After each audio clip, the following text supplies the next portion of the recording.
সকলকে নমস্কার। গতকাল 23 তারিখ পশ্চিমবাংলায় যে দুই দফায় নির্বাচন, সেই দুই দফায় নির্বাচনের প্রথম দফা 152টা সিটের কমপ্লিট হয়েছে এবং খুব সুন্দরভাবে আমাদের পুরুলিয়ার 9টি বিধানসভা সমেত পুরো জঙ্গলমহলে এত শান্তিপূর্ণভাবে নির্বাচন হয়েছে। আমার মনে হয় স্বাধীন ভারতে যে কয়েকটা ভালো নির্বাচন হয়েছে, যদিও ব্যক্তিগতভাবে আমার পশ্চিমবাংলাতে যবে থেকে আমি ভোট দিচ্ছি কিংবা যবে থেকে আমি দেখছি তার আগের থেকে কোনোদিনই ভালো অভিজ্ঞতা ছিল না পশ্চিমবাংলার বিষয়ে। লালু প্রসাদ যাদবের যেরকম শাসনকালে বিহারের একটা তকমা হয়ে গেছিল কি লালু প্রসাদ যাদবের রাজত্বে যদি ভোট হয় তো কয়েকশো নয় হাজার খানেক লাশ পড়ে যাবে, সেরকমই সিপিএম শুরু করেছিল এবং তৃণমূল কংগ্রেস এটাকে চরম আকারে পৌঁছে দিয়েছিল। এইবারে ইলেকশন কমিশনারের যেভাবে দক্ষতার সঙ্গে নেতৃত্ব দেওয়া, আর তার সঙ্গে সঙ্গে সকল আপনার অ্যাডমিনিস্ট্রেশন যে অফিসাররা আছে, অ্যাডমিনিস্ট্রেশনের কাজ যারা করে, যারা এখানে অস্থায়ী রূপে কিংবা ডাইরেক্ট যারা কাজ করছে, তারাও যে সুন্দরভাবে পরিচালনা করেছে এবং পুরুলিয়া এবং জঙ্গলমহলের মানুষ যেভাবে সহযোগিতা করেছে, আমার কাছে ধন্যবাদ দেওয়ার মতো ভাষা নেই। বিশেষ রূপে সংবাদদাতা বন্ধুরা অক্লান্ত পরিশ্রম করে কন্টিনিউ ভোটের প্রচারের থেকে শুরু করে কাল লাস্ট একদম 6টা 6:30 অবধি যেভাবে প্রত্যেক জায়গায় মানুষের যে আওয়াজ সেটাকে পৌঁছানোর কাজ করেছি, জনসাধারণের আওয়াজকে পৌঁছানোর কাজ করেছি, সেই জন্যে আমি আজকে আপনাদের মাধ্যমে সকলকে ধন্যবাদ জানানোর জন্যেই আমি আজকে প্রেসে উপস্থিত হয়েছি। আগামী 142টা যে বিধানসভার 29 তারিখে ভোট আছে, সেই ভোটও আশা করছি যেরকমভাবে 152টার হয়েছে সেরকমই হবে। 152টার মধ্যে আমাদের মাননীয় রাজ্য সভাপতি, মাননীয় বিরোধী দল নেতা এবং কেন্দ্রীয় নেতৃত্ব গতকালই বলেছেন যে আমরা আনুমানিক 125টা সিট পাব। আমিও মনে করছি এবং আশা করছি কি 125টার হয়তো একটা দুটো সিট আগে পিছনে হবে, হয়তো 126 হতে পারে, 124 হতে পারে, তবে রাউন্ড ফিগার 125টা সিট আমরা পেতে চলেছি। এটা আমি বলছি না, তৃণমূল কংগ্রেসের অধিকাংশ উচ্চ লেভেলের নেতৃত্ব তারাও অ্যাকসেপ্ট করেছে। এক দুজনে তো প্রেসেও বলেছে, অনুব্রত মণ্ডলের মতো ব্যক্তি আমি দেখলাম কোনো একটা সোশ্যাল মিডিয়া কিংবা মিডিয়ার মাধ্যমে তিনিও বলেছে কে আগেও হয়তো ভাবতো কি দিদিমণি বেশি সিট পাবে, এখন বলছে 15টাও সিট পাবে কিনা। ফার্স্ট ফেজে যে নির্বাচন হয়েছে, তো সেই জন্য 4 তারিখে পশ্চিমবাংলায় মোদিজির নেতৃত্বে ভারতীয় জনতা পার্টির সরকার হতে চলেছে এবং যেভাবে তিল তিল করে সিপিএম থেকে শুরু করে তৃণমূল কংগ্রেস পশ্চিমবাংলাকে শেষ করে দিয়েছে, সেখান থেকে বের করে নিয়ে এসে সোনার বাংলা তৈরি করার যে আমরা সংকল্প নিয়েছি এবং যে সংঘর্ষ আমাদেরকে করতে হবে, সেটার জন্য দায়িত্ব নেওয়ার জন্য ভারতীয় জনতা পার্টি প্রস্তুত আছে।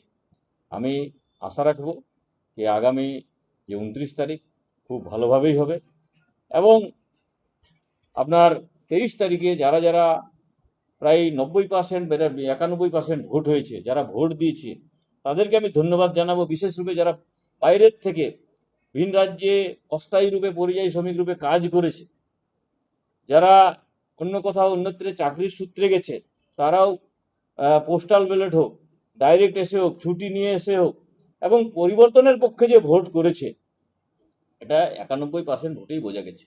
সেই জন্যে সকলকে আমি ধন্যবাদ জানাবো। সবাই পশ্চিমবাংলাকে বাঁচানোর জন্যে এবং পশ্চিমবাংলাকে বাংলাদেশের হতে যাতে না দিতে হয়, সেখান থেকে রক্ষা করার জন্য যে ভোট দিয়েছে, সেই জন্য অশেষ ধন্যবাদ।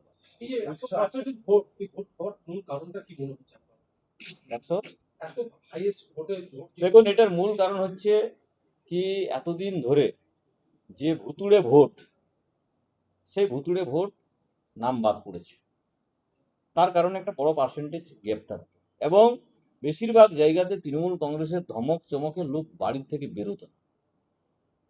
দ্বিতীয় হচ্ছে মানুষের এবারে ইচ্ছে ছিল কি পরিবর্তন আনতেই হবে, আর সেই জন্য যার হয়তো 80 বছরের ঊর্ধ্বে যে বাড়িতে ভোট দেওয়ার ব্যবস্থা আছে, কিন্তু ৭৯ বছরের যিনি বয়স্ক আছেন, ৮০ আর ৭৯ বেশি তফাৎ থাকে না।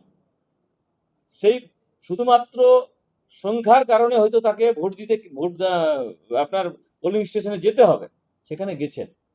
আমি অনেক জায়গায় দেখলাম, ছবিতে দেখেছি, আমি আমার যে বুথে ভোট দিলাম সেখানে আমি দেখলাম কি যার হয়তো বাড়িতে ইলেকশন কমিশনের লোক যেতে পারবে না, তার হয়তো ১-২ বছর বয়স কম হচ্ছে, কিন্তু শারীরিকভাবে তিনি দুর্বল আছেন, কিন্তু মনের জোর নিয়ে পরিবর্তনের পক্ষে ভোট দেওয়ার জন্য উনিও পোলিং স্টেশনে গেছেন। রাজ্যের পাশাপাশি পুরুলিয়া তো শান্তিপূর্ণভাবে ভোট হওয়ার মূল কারণ কি মনে হচ্ছে আপনার? দেখুন, পশ্চিমবাংলার যে বিশেষ করে আপনার কলকাতা পার্শ্ববর্তী এরিয়াকে কিছু গুন্ডা বদমাশ চেষ্টা করে গরম করার জন্য পুরুলিয়াকে চেষ্টা করে সেটা পারেনি। পুরুলিয়ার মানুষ ভালো, পুরুলিয়ার মানুষ এরকম গুন্ডা বদমাশদেরকে দমন করার জন্য সবসময় রেডি থাকে, এবং যেখানে মেজর পার্সেন্ট পরিবর্তনের পক্ষে থাকবে লোক, সেখানে গুন্ডা বদমাশরা কিছু করতে পারবে না। 2018 সালের নির্বাচনে আমরা পঞ্চায়েত নির্বাচনে দেখেছিলাম, অনেক চেষ্টা করেছিল, বোম বারুদ কোনো কোনো জায়গাতে বুথকে ক্যাপচার করে লুট করে দিয়েছে, কিন্তু সেখানেও সাধারণ জনসাধারণ, কোনো রাজনৈতিক দল নয়, রুখে দিয়েছিল। এবং এমনও হয়েছিল বাঘমুন্ডিতে 2-3টে জায়গাতে যারা বুথ লুট করার জন্য গেছিল তারা গাড়িতে করে গেছিল, ওদিক থেকে পালিয়ে এসেছিল আর ভালো করেও আসতে পারেনি, গাড়িগুলো ভালো করে ফেরত আসেনি। এরকম উদাহরণ পুরুলিয়ার মানুষ দেখিয়েছে এরা। যদিও একটা কথা, সেটা হচ্ছে যে পুরুলিয়া বা যে যে জায়গাটাতে 152টা যে নির্বাচন হলো, তার মধ্যে উত্তরবঙ্গ আপনাদের ঘাঁটি বলা যেতে পারে, জঙ্গলমহলে আপনাদের যথেষ্ট ভালো অবস্থা, এবং এখানে আগের থেকেই আপনাদের একটা ভিত শক্ত রয়েছে। আপনি কিসের ভিত্তিতে বলছেন যে জায়গাগুলো দেখবেন উত্তর 24 পরগনা, দক্ষিণ 24 পরগনা, এই যে এলাকা, এখানে কিন্তু আপনাদের সেরকম ভাবে প্রভাব দেখতে পাওয়া দেখুন, যায় না? আপনি যদি দেখেন তো 20 বছর আগে আমাদের কোনো জায়গাতেই প্রভাব ছিল না, 4% ভোট ছিল। আপনি যদি 2018 সালের আগে দেখেন, তাহলে এই পুরুলিয়াতেও আমরা 10%-এর নিচে আমরা ভোট পেতাম। কিন্তু জনসাধারণ যখন দেখেছে পরিবর্তন আনতে হবে, পশ্চিমবাংলার মানুষ একদম তৈরি হয়ে গেছে। সে উত্তর 24 পরগনা হোক, দক্ষিণ 24 পরগনা হোক, আপনার মালদা হোক, আর মুর্শিদাবাদের আপনার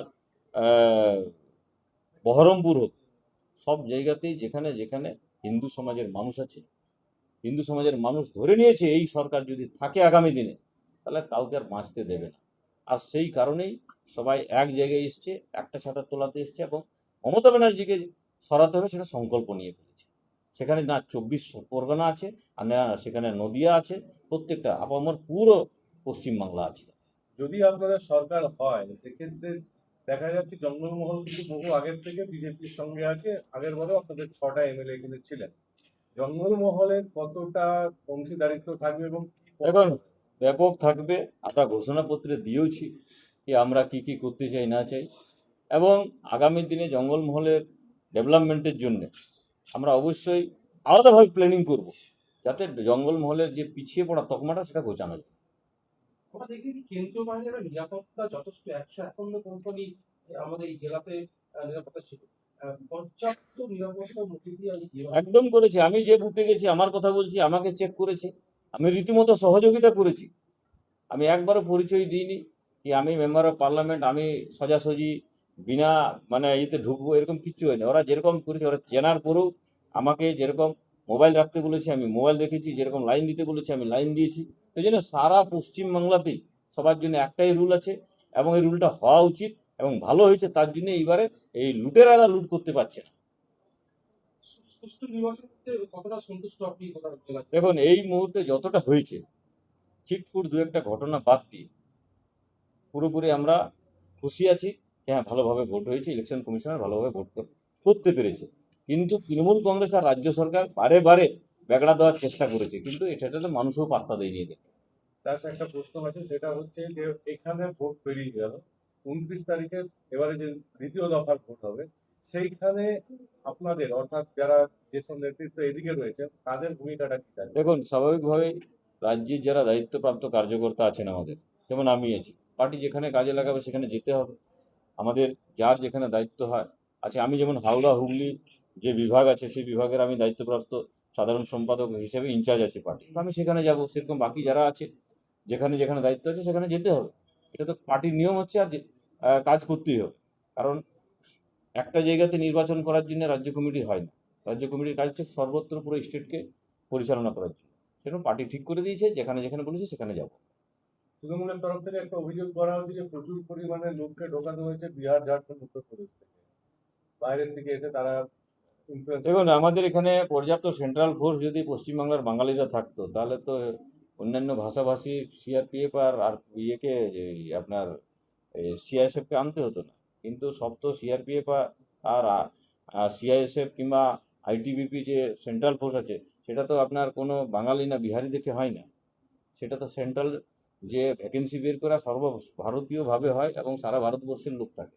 এবং সেটা যদি তারা যদি সিআরপিএফ আর সিআইএসএফ আর আইটিবিপি আর বিএসএফকে বহিরাগত বলে, তো এর থেকে দুর্ভাগ্যজনক আর কিছু হতে পারে না। এরকম রাজনৈতিক দলের রেজিস্ট্রেশন ক্যান্সেল করে দেওয়া উচিত।